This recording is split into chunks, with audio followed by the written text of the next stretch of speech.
Welcome to 500 Doors, your real estate podcast.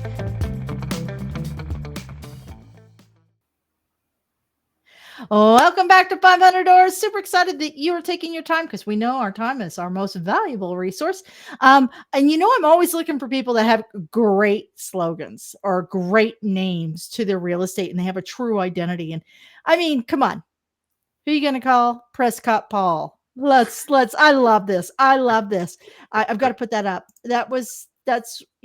I'm like going, oh, I can just see the Stay Puff Man. Prescott, you got to have something, right? Welcome to the show, Paul. How are you doing? I'm doing well, Kim. Thank you. Well, I guess we could, can you clarify where Prescott is? Prescott, Arizona. We're in the mountains. They call it the high desert up here. So if you know Phoenix, we're west of Phoenix, northwest of Phoenix.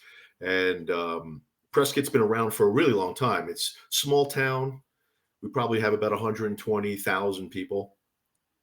And it's connected to what we call Quad Cities, which would be Prescott Valley, Chino Valley, and Dewey Humboldt. And they make up Quad Cities. Yeah.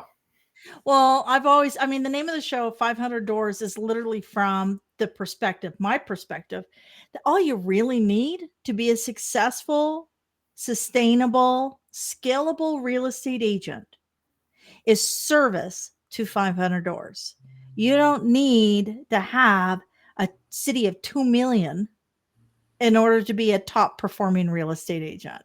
Amen. So I love the fact that you're speaking from the perspective of a more community-based market. So tell us a little bit about your market. Tell us a little bit about Prescott. Why are you Prescott Paul? Why am I Prescott Paul? Well, that goes back to my previous life, which was in marketing and advertising. I started my dad, an Italian immigrant that came here in 1960, I believe, worked his way up New York City, printing. He was a pioneer in the pre-press department of printing, and they made plates and film, and they provided trade printers. They trade printers with all the pre-press. What happens before you put a plate on a press and then go to print. So I worked with him when I was when I could walk, and I got my education through him and through his business, and was in New York City, and it's a very tough market. New York City, man. But then I realized along the way that I did a spin-off of him. I did like a brokerage. And what we used to do is buy and sell printing. I would find a client, and then I would fulfill the client's needs. It was a magazine, if it was a brochure, if it was whatever it was, commercial printing.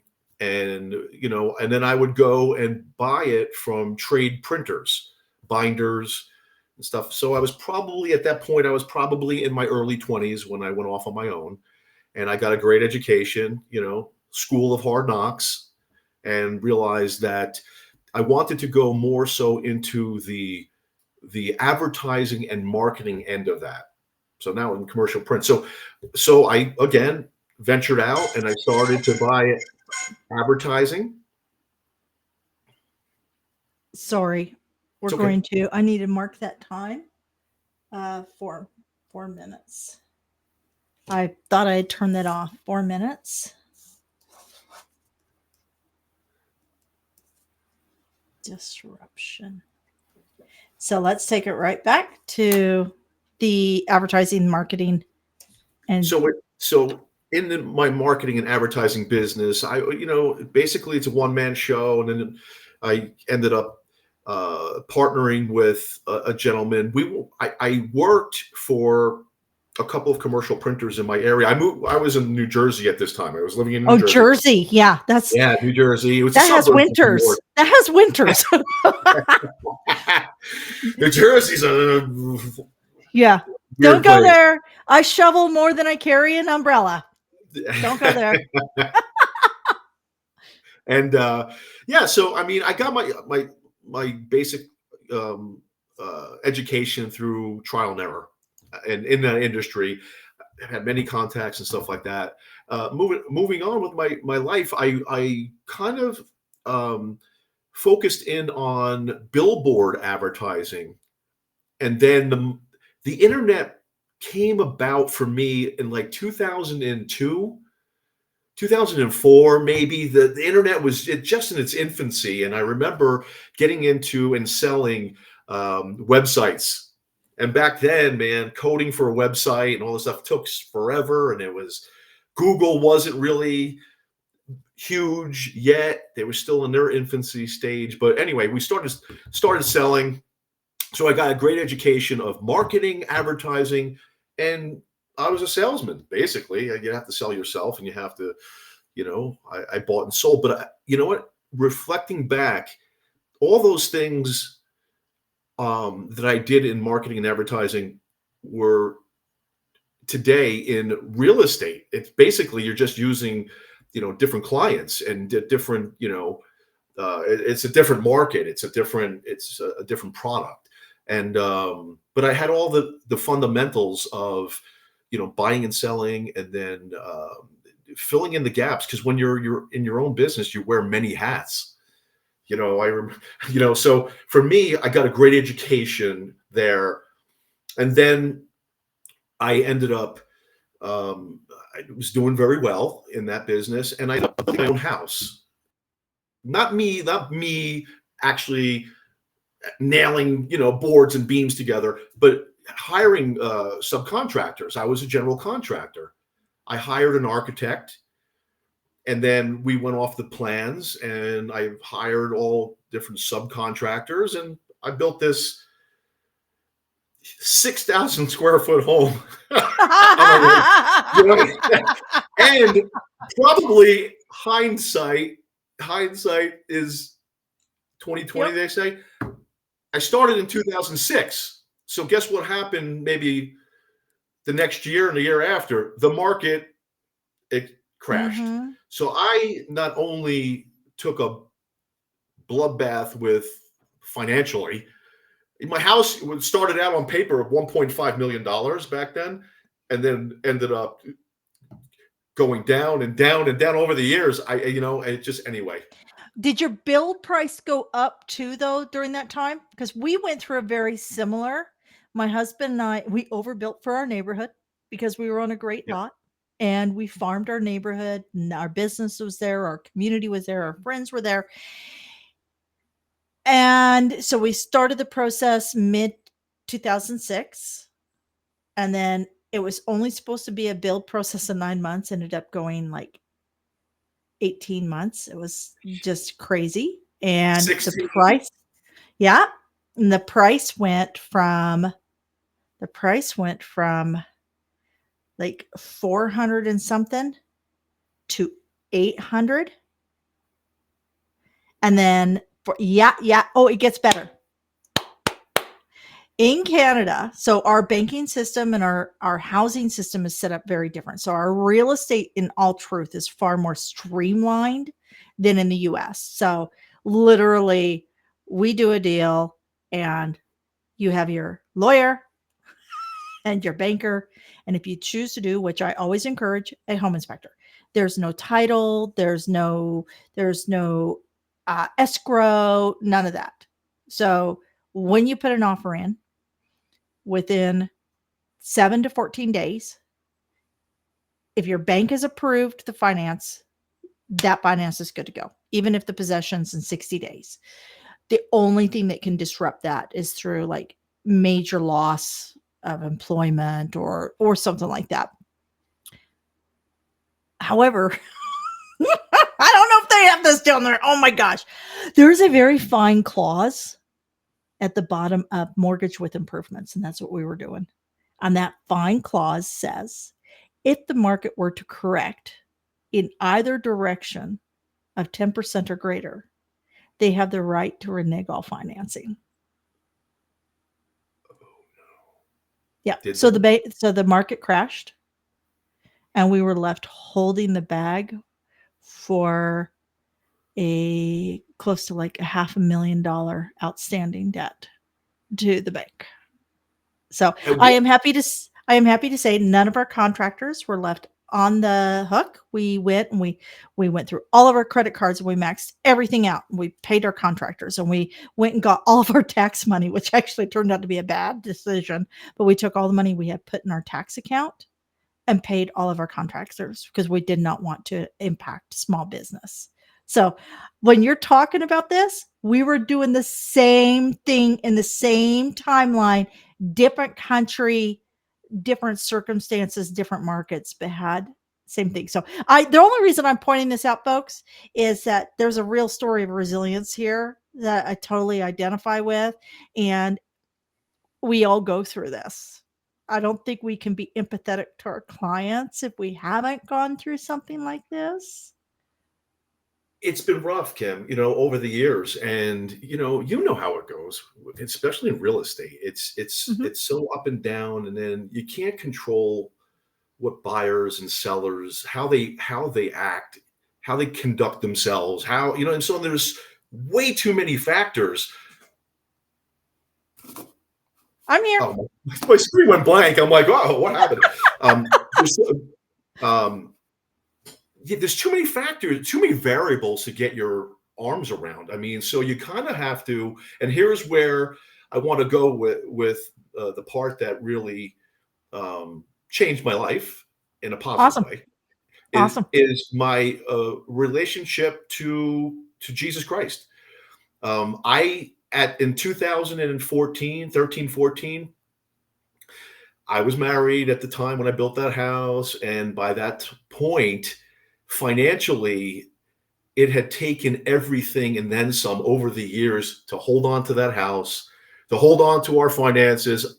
We maxed our credit cards out, and I had fantastic credit. I had like 150, $200,000 worth of credit card credit, and I maxed it all out. You know what I mean? So we put ourselves financially in such a bad place, and I try to hold on to it, and it ended up not being able to hold on to it. Not only that, by 2000, let's say 11, 12, I don't know if you remember, what we did for my business, a lot of in marketing advertising, we did a lot of mobile billboards for our auto clients. And the auto industry, I don't remember if you remember then in like 2010, 12, they were nowhere. Their budgets weren't anywhere. They all the way across I think the world, actually, not just America, but it was a hard times for small businesses. Yep. And Yep. yeah, and so for me, I got caught up with a whole bunch of things in life at such a young age. I was only in my 30s and 40s when this happened, but by 2014, I found God. And I was not a believer. I didn't believe in that. I was on my own. My parents had split up when I was young. When I was a teenager. My mom moved to Arizona. That's She what you had said. So your Yeah, mom's out there. So Scottsdale, Arizona. Okay, and my father was our. I have an older brother, younger sister, and I was a middle child. And he was the rock. My sister ended up going with my mother because she was a little too young. She wasn't of age, and my brother was off in college, and I was the guy. I try to find myself. So I did the best I could through trial and error. I don't have an education, I had a couple of years of college, but I didn't go to an Ivy, league school or anything like that. yeah. I was going to follow in my father's footsteps, but I didn't like New York City. I realized I Yeah. wasn't a New York City guy, and money wasn't really a motivator, although yes, I needed it to complete my mission and building a house and doing all these different things. Yeah, I needed money, and I relied on my skills as a salesperson. And trust me, I don't want to call myself a salesperson, because just like most people think of a salesperson, a used car salesperson trying to sell them something they don't want.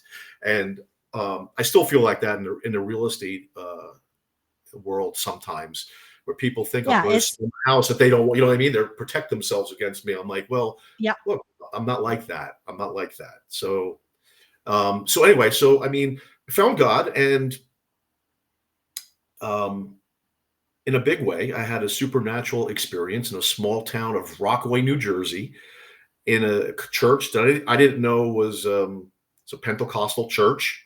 I didn't know what the meaning of that was, but it happened, and I can't deny it. And it definitely changed my life. So much so that within 2 years, I moved to Arizona, and I tried to reestablish a relationship with my mother, and I did. She allowed me to stay with her for about a year until I got back on my feet. I ended up going to work for the Prescott newspapers, of all places, and selling advertising to real estate agents. And I did was doing really well. And they're like, "Hey, Paul, you know, it doesn't seem like you can do better." You know what I mean? Like, this is selling ads. You know, how much can you possibly make selling ads? I'm like, well, I could probably do 50 grand a year. You know what I mean? And if on my best, day, and they're like, look, um, I'm gonna encourage you. There was a few that said that, but there's one real estate lady in particular. She said, you should really get your license. And I thought about it. It took me 2 years to get to to do it. You know what I mean? I get it. I get it. It's one thing Yeah, to come in alignment, and it's another thing to activate. And that there can be this, what do they call that? Analysis paralysis, right? You sit here and go, is this right? Is this right? Right. And I think that there's a lot of people that sit around and they wish they would have analysis paralysis space.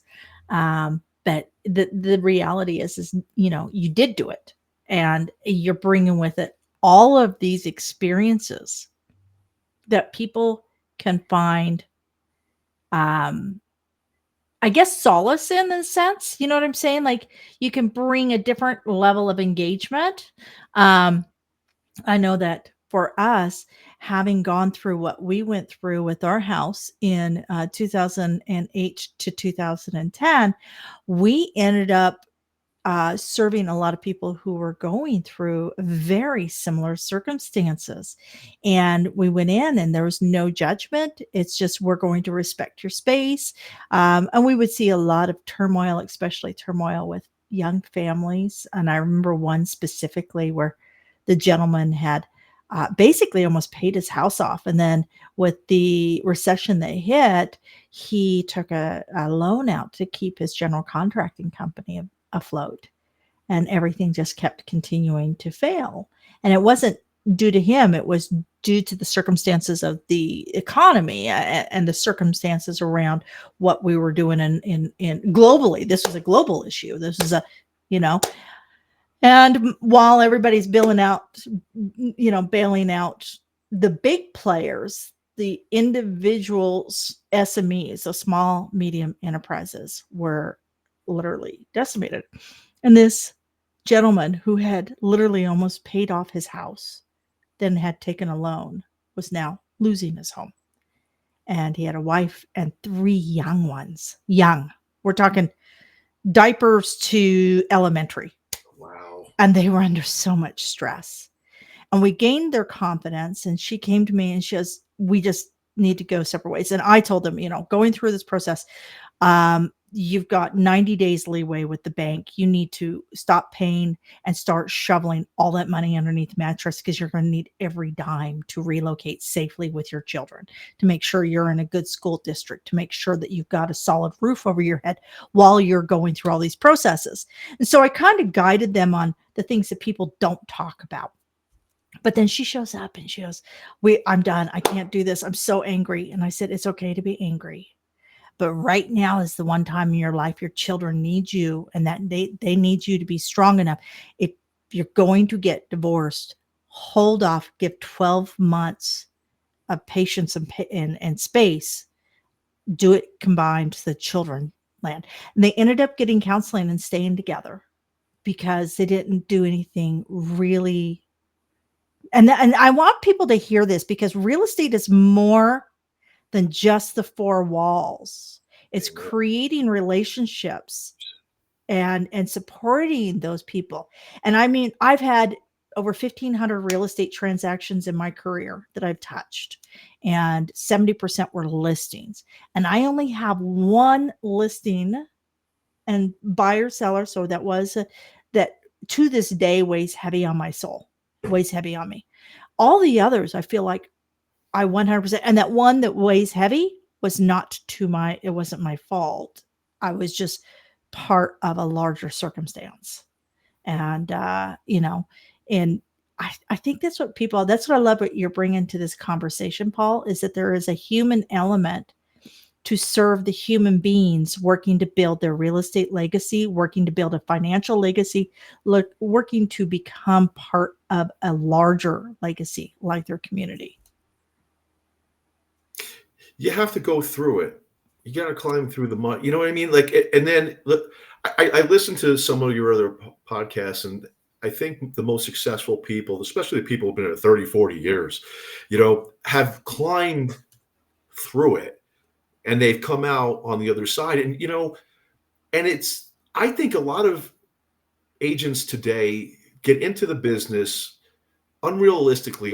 They think that you're going to be rich and they're going to turn over all these different. You know what? It's kind of nothing like that, actually. Thank you, Selling Sunset. Sorry, I'm throwing that one. Someday I'm going to get sued by that show, because I'm always throwing them under the bus. But yeah, that's not real estate, folks. That's not. It's not. It's that's fake estate. Ooh, that's my new term. I'm going to hashtag fake estate.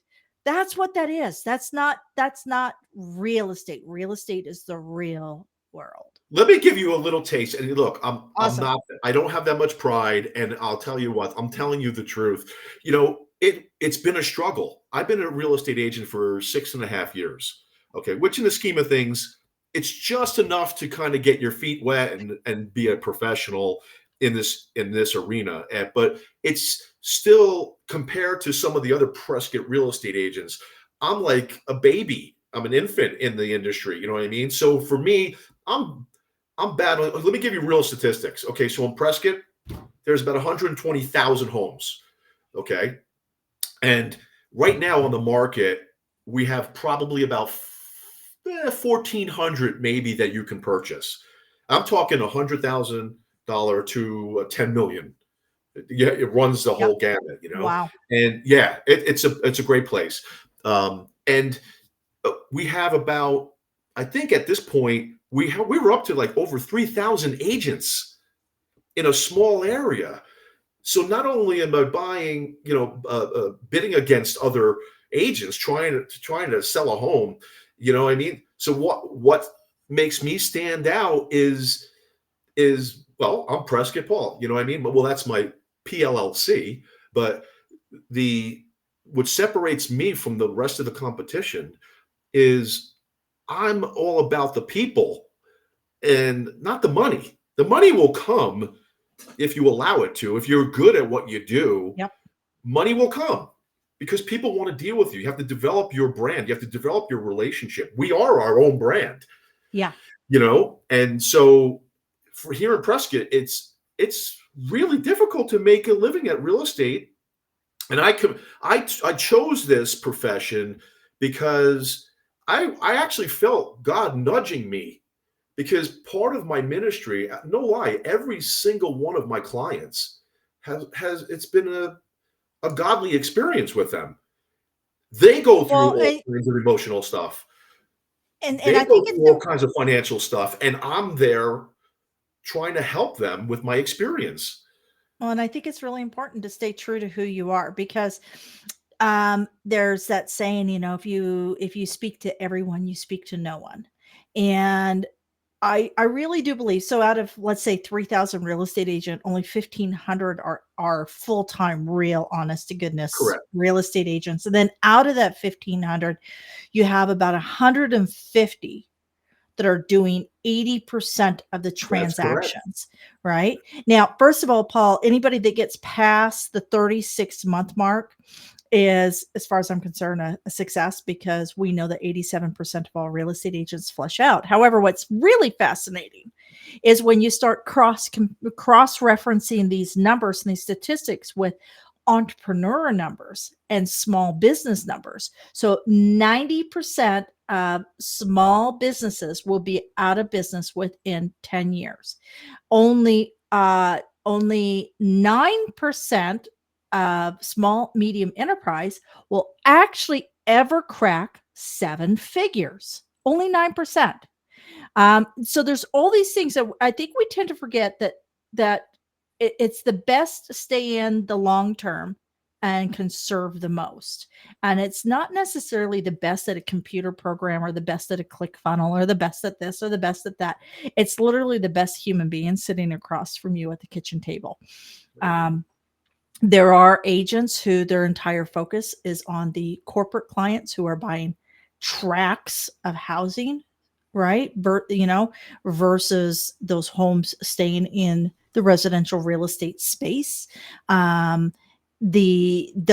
are those agents, and they're basically corporate real estate agents, but the rest of us are out here for the people who are building the communities. That's correct.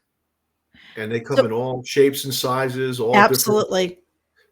you know, and they have all different mentalities, and all, you know what? I mean, right here, Californians actually make up a majority of our the homeowners here now today, because it's like, okay, so I'm going to compare Prescott to New Jersey. So you have Phoenix, Arizona, which is our major city, only, It's a actually couple of hours from us. New Jersey was a mug I'm suburb. drinking out of. Yeah, exactly. From New York. So it was a kind of thing. I lived out in the suburbs of New York, so I understand it. This reminds me of New Jersey, but on the western side. This is so much more beautiful than New Jersey, in my opinion. But it's the same kind of thing where you have people from the city owning secondary homes, or you have Californians with a lot of money buying some of these homes cash, Yeah. and you either having it as a secondary home, or they're retiring. Prescott's Yes. a very big retirement community, and they're moving here permanently, and this is where they want to spend the rest of their lives.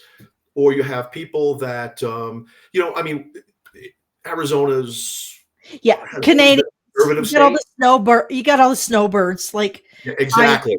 you can't throw a snowball in Calgary without touching somebody that either their parents or their aunt or uncle, somebody is living five months out of the year in Arizona. That's right. Yeah. This is not, Prescott's not a first time buyer city. It's too Yeah. expensive. The median average price here is, I just looked at it yesterday. I actually had I get updates and then statistics and stuff, and I saw 799 Yep. is a median average. That's That's crazy. sad, man. It's too expensive. You know what I mean? So how is any first time buyer going to get involved in the market? It's tough, Yeah. unless you're a rich kid, you know what I mean, or you own your own business. Even then, you know what I mean? People are leveraged to the eyeballs right now. People are leveraged to the eyeballs, and I think that's there's a lot of question of, in the next 10 years, where there'll still be real estate agents. You know what? Yes, because just as it's going to be that human element interface, and people who can step forward and own their brand and own their message, and create that service. Those are the people that will survive in the next evolution of automation. Because people still want to have a connection. They still want to know somebody cares, whether or not they're successful in what they're doing. When I talk about, um, you know, the community of Prescott, what's a hidden gem or something you think that not a lot of people know about that you share? Like, oh, I didn't know that. I'll go check it out. I'll go eat there. I'll go visit there. Prescott's known for its excuse me, trailblazing. You can go hiking, you can go biking. It's a mountain biking community. They have trails everywhere. some of the things that I recommend to some of my clients is, like Watson Lake is one of those lakes where you can go kayaking. You can rent a kayak and go on there. And a lot of people, they don't know that these places you can go fishing, you can do whatever you want, pretty much outdoorsy things, and the weather just complements it. We barely get rain here. That's sometimes not a good thing. And but just enough to keep us green, alive. You know what I mean? But it gets scary at times. There's some great little, people say instead of Prescott, like me from New Jersey, I always say, "Oh, I'm from Prescott." It's Prescott, Skitt. You know what I mean? It's Prescott, and they have little eateries, family places that you can go to that are really cute, and I mean, not outrageously priced. I mean, we're probably between California and New York prices. You know what I mean? We're not cheap, but there's places that you can go that little shows downtown at the theaters, and it's called the Christmas Town. I don't know if a lot of people know that. I didn't know that. Why is it Yes, called Christmas Town? You guys don't get snow, do you? we do. And You sometimes, do? I mean, in 2017, we got like 28 inches. Okay. So yeah, we can do the Christmas Town. That's not typical. Why? But we do Why get is it called the Christmas Town? because so downtown, there's two main events during Christmas. One of them is the lighting of the courthouse. I don't know if you've ever seen the downtown Prescott area. It's really cool. It's a square. It's literally a square, and then you have shops all around it, and then it spreads out through from there. But they close the town, and they do a Christmas. They do lights galore, like on all the trees and the buildings and everything, and they have a designated day like December. Usually it's the first week in December or second week, it depends. But they designate a day, and they do the courthouse lighting where they give a speech. They bring a little bit of biblical scripture into it, and they have children singing and people doing different things. And they light the courthouse and have fireworks on that day. It's a really cool thing to watch. And then they have the parade the next day. It's usually on a Friday. The lighting's on a Friday, and then there's the Christmas parade on the Saturday. And it's like your Norman Rockwell town. You know what I mean? Amazing. It really is. And people I bet you they film TV shows there. Exactly. And then you have what's Acker Night. I forgot that it's a last name of a gentleman who was he was a musician, and what he did was he started this Acker Night where they shut down the town to traffic, motor vehicle traffic, and you could walk all the way around the squares and everything, and you visit all the shops that are open, and there happens to be like little bands and like artistic things happening in almost every shop that's open. And they give I want to say like hot chocolate and coffee and do cakes and stuff like that. And you get to walk around. You can still have alcohol, there's the bars are open, but it's a whole like family event type of thing where, you go in, you listen to some great music, bluegrass, jazz, the Buskers genre it is. Yeah. So I love that's Buskers. something that I definitely recommend that everybody come see at one point in their lives, because it's still attached to the old days where you have the family values. You're back to, Christian principles and things that, what our country was founded on. And, and you see that in a Western town that basically is just magnificent. When I first moved here, that was the biggest. From my heart, I love to see the people downtown, and we have almost every weekend during the summer months into almost the winter months, I believe, is you have all kinds of festivals, and you have art shows, and you have all kinds of little like family things that people can still do as couples. Couples still hold hands here.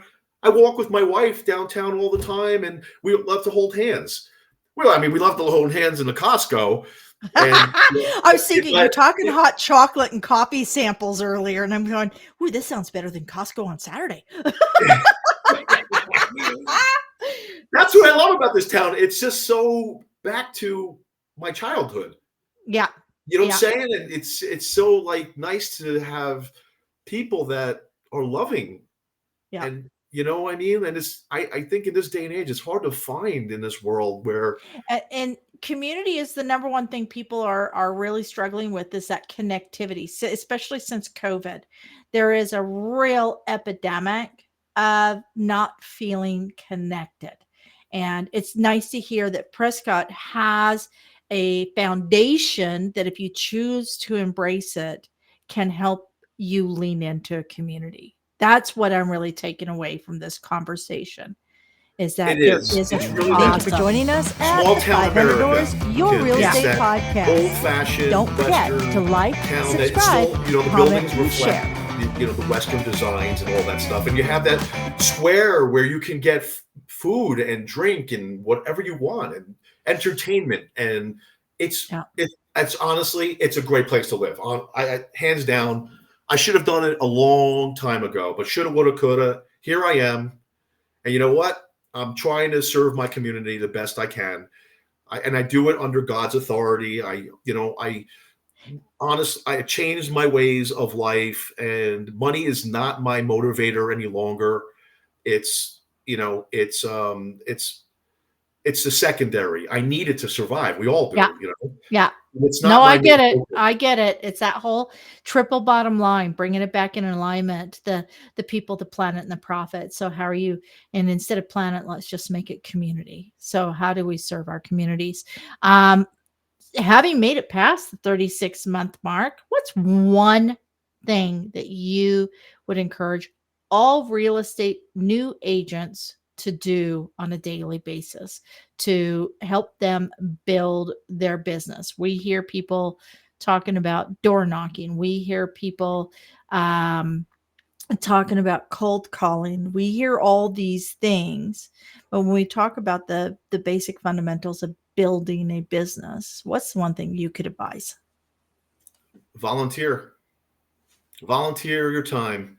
And you know what? I mean, you know, I try to do that as much as I possibly can in between sales, you know what I mean? In between things I'm doing and make it a part of my life. But, you know, I mean, like, you know, little things like you wouldn't think that are important. You get to meet a lot of people when you're out there and you're volunteering your time. You know, I pay for leads as well.